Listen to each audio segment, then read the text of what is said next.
Guys, nakikita niyo ba itong jacket dito sa likod ko?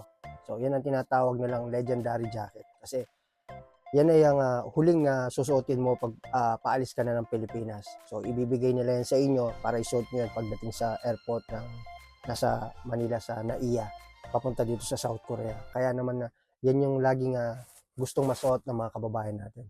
Baka ikaw na nanonood ngayon, gusto mo rin makapagsuot nito, makapagtrabaho rito, at mabigyan ng magandang kinabukasan ng pamilya mo. O yung mga pangarap mo na gusto mo makamit, mabili, matupad, na hindi mo kailanman matutupad pag nandiyan ka lang sa Pilipinas. Sabi nga nila, wala naman masama kung mangarap. Alam nyo ba, dito sa South Korea, hindi po kailangan ng napakataas na educational background kung gusto nyo makapagtrabaho rito.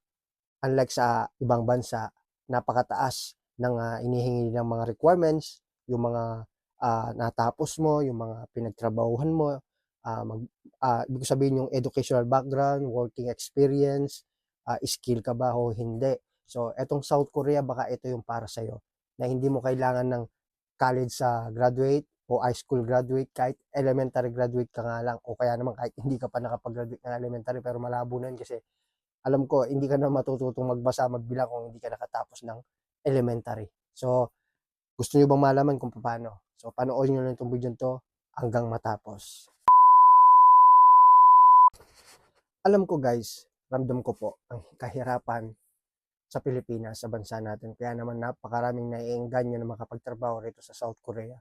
At batid kong alam nyo rin po ng mga kababayan natin, iilan o mas marami o karamihan po na gumaganda ang buhay po nila. Nakakabili sila ng bahay, nakakabili sila ng sasakyan, na four-wheel, yung family car na tinatawag, nakakabili sila ng motor, ng mga NMAX, Aerox, o ano pa man yan ng mga bagong labas na mga motor ngayon.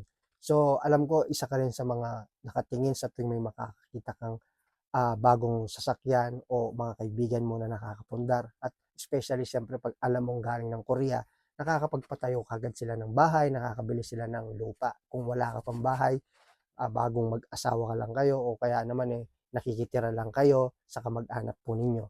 So, guys, ito yung video to para po sa inyo. Sana tapusin nyo po to hanggang sa matapos ang video para naman mas malinawagan at maunawaan, maintindihan nyo at the same time makatulong po at makarelate kayo at higit sa lahat mamotivate ko po kayo.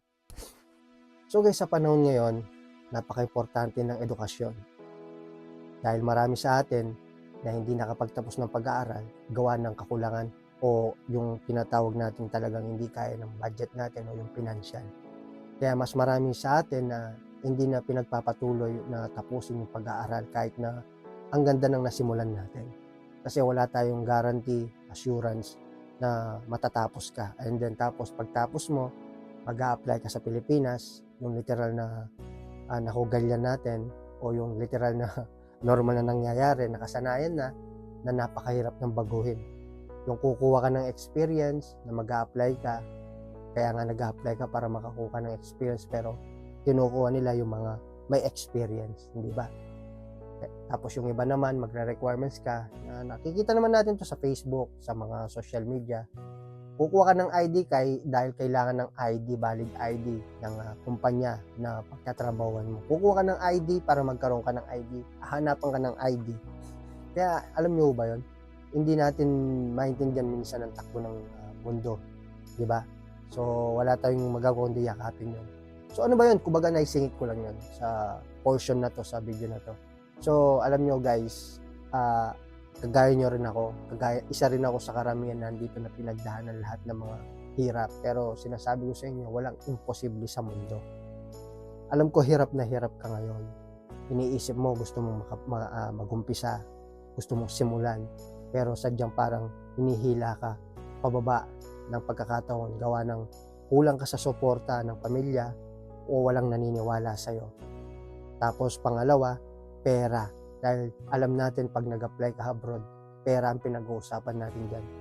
Alam ko naman, alam nyo rin na may kalakihan din ang kailangan na halaga para tustusan ng pag-apply natin papuntang South Korea.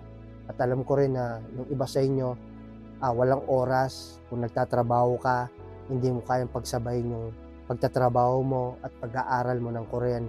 Diyan pa lang sa pag-aaral ng Hangul nagkakaroon ka na ng napakalaking struggle sa buhay mo na sadyang parang wala ng pag-asa. Pero eto lang yung sasabihin ko po sa inyo guys. Una guys, yun nga, hindi natin kailangan maging magaling. Hindi mo kailangan maging biyasa o eksperto. Hindi mo kailangan makakuha ng napakataas na marka sa pagsusulit kapag nagkaroon ng pagsusulit sa EPS topic exam. Kailangan mo lang ipasa yun. Kahit napasang awa ka, makakaalis ka. Walang assurance o guarantee na kapag napakataas ng score mo, mauuna kang makakaalis. Wala pong ganun. So, yan lang dapat yung tatandaan. Kaya huwag kayong matakot. Pangalawa, yung pera na gagastusin po natin o ninyo, hindi nyo kailangan makita kagad yung amount na 80K to 100K. Mag-umpisa kayo sa mababa, pamasahe, di ba? Tapos yung oras lang ang pinaka-importante na kailangan nyo. So, napaka-importante na to, kaya kailangan sana makinig kayo.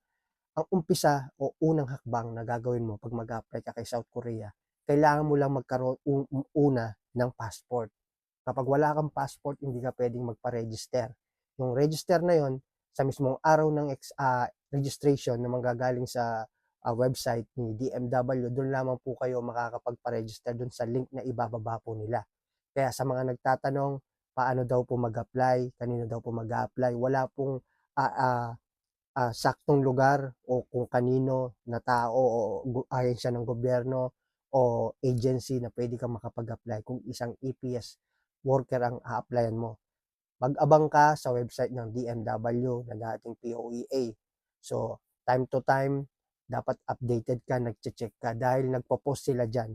So, for this coming year, alam ko magkakaroon ng exam sigurado. Siyempre, pag may exam, may registration. Kaya napaka-importante na prepare mo na yung passport mo. Magkano ba yung passport? Less than 2,000 pesos o more than 2,000 pesos yata. Mahigit 2,000 yata. So, alam ko, kayang-kaya mo nang ipunin yun. Kumuha ka muna ng passport mo. Napaka-importante niyan. So, abang wala pang registration, kailangan askasuin mo na yan. Kasi maraming mga kababayan natin, kung kailan nagkaroon ng registration, doon pa lang sila kumuha ng passport. Kaya, kinapos sila sa oras, hindi sila nakapagpa-register. Sayang yung opportunity. So, hanggat may time pa, kumuha ka na. Di baling pondo o nakatago yung passport mo, 10 years naman ang validity ng passport natin. So, after ng passport, magkakaroon ng registration. So, ang registration sa mismong araw kung kailan na nakatakdang magkaroon ng registration, doon ka lamang pwedeng magpa-register. First come, first serve, pabilisan dyan kasi may quota yan. Pag napuno na yung quota nila, magko-close na yung yung registration, kaya kailangan maaga pa lang makapagpa-register ka na. Ano ba yung registration na yon? Diyan mo ilalagay yung mga information mo, yung passport number mo, i-upload mo yung o i-scan mo yung ano mo, yung ID picture mo, tsaka yung ID passport size mo, i-scan mo lang sila doon. Mas mainam kung may kakilala kang computer shop, kontratahin mo na. Mas maganda yung may alam sa computer regarding sa scan para mas madali ka nga makapagpa-register. Kasi marami kasi nagkakaroon ng problema regarding sa photo editing, photo uploading pagdating sa registration. And then yung iba, sandali na lang. Ibigay mo lang yung hinahanap na kasagutan ng computer, yung edad mo, expiration date mo, yung birthday mo, kung may senior ka o may junior ka, kung may asawa ka na, yung ano mo, yung tawag dito, yung married o unmarried ka. Lalagay mo doon, napaka-importante nun. At saka kailangan lagi updated po yung photo nyo na i-upload kasi may tendency yung iba kaya nakakancel yung ano nila o bumabalik na return yung mga documents nila. Magkaiba yung mukha nila dun sa passport nila tsaka sa ID na in-upload nila. So, kailangan updated siya para madali kayong mamukhaan. Pagkatapos nun, pagkatapos na registration, mag-aaral ka ng Korean. So, yung iba nag-i-schooling, nagbabayad ng tuition. Pero it's up to you, meron kang choice. Gusto mo mag-self-study, pwede kang mag-self-study dahil napakadaming self-study na nakakapunta ng South Korea. Hindi hadlang talaga yung kahirapan, guys. And then pagka nag-aral ka na, mag-umpisa ka kahit sa YouTube, maraming tutorial, free online class. I-follow nyo lamang po at i-subscribe si Sir Cho. Yan nagbibigay siya ng free tutorial sa kanyang YouTube channel. Libre lang po yan, malaking tulong po sa inyo yan. So, i-sacrifice nyo na po yung ilang oras, ilang buwan na pag-aaral nyo kung ang katumbas naman yan, ang kapalit naman yan, yung kagandahan ng buhay na hinahanap po natin. Tandahan po natin, isang hakbang lang dapat ang pwede ninyong malagpasan. Kahit papaano masasabi nyo na 40% or 60% ng chance nyo na makapag-trabaho rito pwede na kayo. Yun ay maipasa nyo lamang po yung exam. Hindi nyo po kailangan aralin talaga, maging biyasa, maging fluent sa mananalita. Kailangan lang po yung pag-aaral upang maipasa ang exam. Yun po yung pinaka purpose kung bakit may mga KLC, para maipasa nyo lamang po yung exam. At syempre, pagkatapos nung pag-aaral mo ng Hangul, magkakaroon na ng exam date yan through CBT o PBT. Dati may PBT, yung paper-based test. Mag-e-exam ka, para ka lang nag-exam sa eskwelahan. May papel na binabasa mo. So, yung CBT naman, through computer po siya, yung computer-based test exam. Ginagawa yan sa mga nagdaang mga exam na ginanap, 3 lugar, Aklan, Tarlac, at saka sa Manila. So, yan po yung mga 3 venue. So, kailangan makapagpa-register po kayo sa lugar na yan kung saan kayo malapit. Yung iba naman, maagang nag-close yung registration nila sa lugar na yun, kaya yung iba nagpa-register sa Tarlac. Pwede po yun. Kaso nga lang, bubiyahe ka, sasacrifice mo yun. So, maraming gumawa nun. Hindi hadlan yung layo, basta makapag-exam lang. After ng exam, maghihintay ka kung nakapasa ka o hindi. Pag nakapasa ka, on that date mismo na nakapasa ka, malalaman mo, magpo-proceed ka dun sa tinatawag nilang medical, yung eye testing sa optical.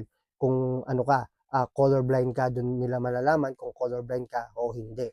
So, I mean, after ng skill test, o bago pala yung gaganap na skill test, yung iba nire-required na magpa-medical na hanggat wala pang skill test. O, correct mo na lang if I'm wrong. And then, kapag sumapit na yung skill test, yung mga pumasa doon malalaman din nila. So, required na din naman silang makapagpa-remedical. Kung hindi pa expired yung mga medical nyo, pwede pa. Pero kung expired na, magpa-medical kayo. Pero lamang po kung sakaling tawag nito, kailangan talaga na magpa-remedical na kayo. Kapag may CCBI na kayo o kaya naman may employer na kayo, yung tinatawag na na-hired sa mga massive selection. So, yung iba doon sila nagpapa-medical ulit. Inihintay po nila yon. So, bale, una, magpapa-medical sila. Pagkatapos, ma-hired, papa-medical po ulit. Lahat po, kailangan mag-comply dun sa remedical na tinatawag po. Kaya kailangan, kapag nag-a-apply ka, alagaan mo yung katawan mo, yung sarili mo, para mag-physically fit ka sa trabaho. Ma-check o ma-assign ng designated na nag-check, lalo na sa TB, yung sputum, yung pulmonologist, napaka-importante niyan na ginaganap yan. Yung iba, St. Luke's, Makati Med, na sa inyo kung saan nyo preferred na magpa-medical. After nun, maghihintay ka na lang ng training sa DMW kung mapapasama ka. O siyempre, kapag may hired ka na, may kontrata ka na, nandoon kalakip na yung contract forwarding, contract signing, di ba? So, tumalon na tayo dun sa training. Pag nakita mo na yung pangalan mo, mag-undergo ka ng training. Yung iba, during training, dun dumadating yung CCBI nila. Yung CCBI nila, yun na yung visa mo. Pag may CCBI ka na, magbilang ka na lang ng weeks, makakarating ka na. Pag may CCBI ka na, tapos ka na mag-training, requirements ka na, dyan na papasok yung malaking halaga na sinasabi ko. Dyan na papasok yung magbayad ka na ng airfare, plane ticket, magbabayad ka ng tawag dito, OEC, sa mga Pag-ibig, PhilHealth, o tawag pa dito, OWA, member yan. Magbabayad ka na, malaking halaga din yan. Siyempre, yung iba't ibang mga kailangan mong bayarin, and then PIDOS. After ng PIDOS, so yun na yun. Makikita mo yung date entry na nasa EPS account po ninyo kung kailan po yung nakatakdang araw at oras na pagdating nyo, paglapag nyo dito sa South Korea. So yun na yun. Diyan na yung nagtatapos yung journey nyo sa Pilipinas upang makapag-apply ng EPS. And then pag nandito na kayo, another journey na naman po yung mararanasan po natin. Magkaibang step po yung proseso sa pag-apply, sa pagtatrabaho nyo ulit pag nakaapak na kayo dito. So, ganun po guys. So, bakit ko po sinasabi to, lalong-lalo na sa mga baguhan? So, sana malinaw po, loud and clear ang narinig po. Yun po yung step. So, hindi po yung mga nagsasabing, sir, wala po akong pera, sir, wala po akong kakayanan, sir, hindi ko po mabigyan ng oras yung pag-aaral ko ng Korean dahil nga po nagtatrabaho ako. Yung iba naman, financial talaga. Yung iba naman, sasabihin nila mahina daw yung memory nila sa pagsasaulo ng mga vocabulary. So alam nyo guys, yung mga excuse na ganyan, hindi kailanman talaga natin mai-apply sa sarili natin yan kung gusto natin mabago yung buhay natin. Imagine guys, yung iba parating po dito sa South Korea, talagang grabe rin po ang pinagdaanan nila sa buhay. Marami rin ako nakikitang comment, nagsasabi na sobrang hirap din ang pinagdaanan nila pero hindi sila pinanghinayangan ng loob. Parang mas ginawa nilang gasolina yung mga pinagdaanan nilang hirap para mas ma-motivate sila, mas lalo silang ganahan dahil ayaw lang masayang yung mga naumpisan nila. Kung kaya po nila, kaya mo rin yan kapatid. Ngayon, paalala lamang po pag nakapunta na kayo rito, ito lang po sana ang isipin po natin, huwag po tayong masyadong magreklamo sa mga aabutan natin na trabaho rito. Lahat mahirap, walang madali sa mundo. Yung mga perang pinagtatrabahuhan natin, napakasarap na galing sa pagod at hirap at puyat natin yan bago natin mahawakan sa kamay. Kahit na dumadaan lang yan, mas masarap sa pakiramdam yung alam mong galing sa hirap yung perang kinikita natin pinapadala sa Pilipinas, kinakain ng pamilya natin. At pag nandito ka na, isipin mo rin sana yung lugar na nandyan na kinatatayuan mo, na nirereklamo mo, inaayawan mo, pinapangarap ng iba na nasa Pilipinas. So kung ikaw nagnanais ka rin mabigyan ng masarap na, hindi masarap o magandang kinabukasan, sorry, bulol na naman, ang buhay mo at pamilyadong tao ka na alam mo na hindi mo kayang ibigay yan pag nandiyan ka lang sa Pilipinas, wala namang mawawala. Subukan mo, mag-apply ka, mag-umpisa ka, umpisaan mo yung journey mo, yung proseso sa pag-apply. Kung hindi man dito sa South Korea, maraming mga bansa, talagang ganyan yan yung nakasanayan na natin. Talagang kung wala kang pinag-aralan talaga sa Pilipinas, mahina kang dumiskarte, mahina ang loob mo, mahina ang self-confidence mo, walang mangyayari sa'yo. Lalagpasan ka lang at dadaan-daanan ka lang ng mga taong napag-iwanan ka na. Yung mga taong dating kasabayan mo, ngayon malayo na, milya-milya na ang agwat ninyo. Dahil yun sa kanilang diskarte at yung dedication nila na gusto nilang maiangat sa kahirapan o gusto nilang may magbago sa buhay nila. Gusto nilang may magbago sa paningin ng mga tao sa kanya. Alam niyo ho yun? So, kung kaya po nila, kaya namin, kaya mo rin kapatid. So, sana lagi mo lang tatandaan, lahat ng bagay nag-uumpisa yan sa paggawa mo ng desisyon. Lahat ng bagay may kanya-kanyang pinagdadaanan, may kanya-kanyang mga pagsubok yan. Lahat ng bagay kailangan mong paghirapan bagong makuha. Ilang beses ka mang madapa, ilang beses ka mang harangan ng kapalaran, tatayo ka pa rin at umpisa ulit. Kahit ilang bagyo pa ang dumaan sa buhay natin, dilubyo, tatayo at tatayo pa rin tayo. Dahil alam mo bakit? Kasi kailangan Yun naman dapat ang kailangan na gawin natin. Wala naman tayong ibang choice sa mundo. Sinasabi ko sa mga gustong magpunta rito, yung palang sumubok po kayo, panalo ka na. Lagi po tatandaan yan. So again guys, that's it. Balang araw makakapag-suot din kayo ng ganito. So congratulations in advance. Huwag kayong sumuko, huwag yung suko ng pangarap mo. Kaya natin yan. Para sa pamilya, para sa atin. Para sa mga pangarap natin. Na hindi lang pangarap na lang talaga na literal na mangyayari. Kung kaya natin gawin, totohanin. So this is Christoph. Bulo na naman. So this is Christoph TV channel. Dito ko natatapusin ang aking kwento. Maraming salamat sa panonood. Annyeonghaseyo.